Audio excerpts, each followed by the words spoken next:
తమ్ముడు ఒకరు ఎన్నికిదారు ఎడమవైపుకి పడ్డారు రాఖీ, కుడివైపుకి పడ్డారు జాకీ అండి.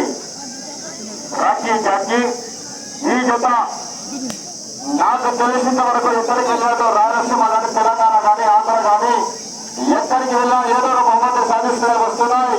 ఈ వేళ యొక్క మొదలపాడే గ్రామంలో ఏ బహుమతిని సాధిస్తాయో మనందరం వేచి వెళ్ళమని